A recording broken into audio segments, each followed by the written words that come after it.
let's talk about Tom Berkeley. My style in documentary filmmaking is what I describe as the character-driven approach, where we use little or no narration, and the stories are actually driven by those interview subjects that are talking about the historical material. How many years you go to Cal? I went to Cal 2 years. Okay, you went to Cal too? As a junior, I went there as a junior from Sac State.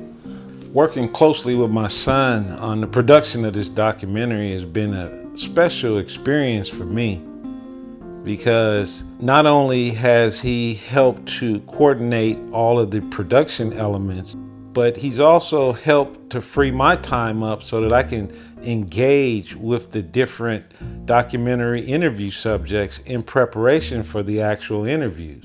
You were here in '59 because you told me you graduated in '57. Yeah, I graduated in '57. So let's talk about, when Jesse Unruh came with the Unruh Civil Rights Act, which was in '59, if you remember it. During the times that the change was occurring, we had a tough time not only finding lodging and housing for these legislators and some of the African American staffs that came. And so in working with my son, he really understands the importance of capturing the essence of those subjects that we go out and interview.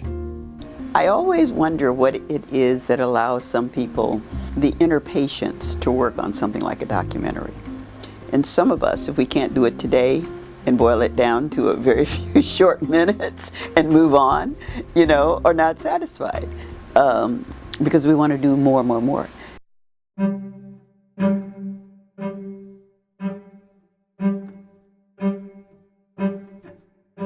One of the most special parts about assembling a documentary film is when you have to lock yourself into what I call the cave.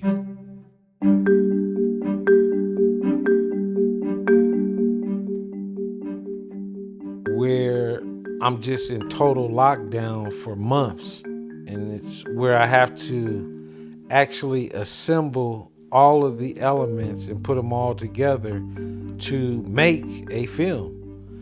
And it's a real lonely, cumbersome process because you're spending days on days just in a dark room working with so much material. It's quite an experience because you literally turn into a hermit during this process, and you basically shut yourself out to the world.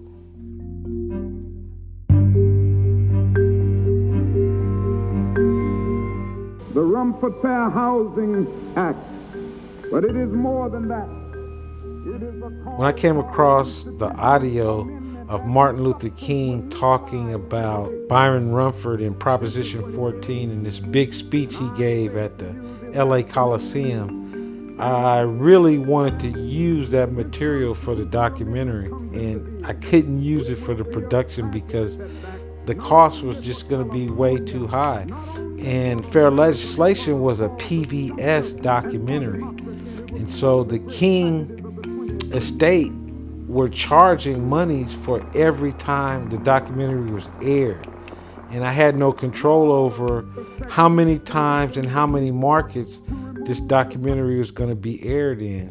And so that was upsetting not to be able to use Martin Luther King, but that's the nature of the beast in documentary filmmaking when it comes to licensing archival footage and audio for use in the documentary films.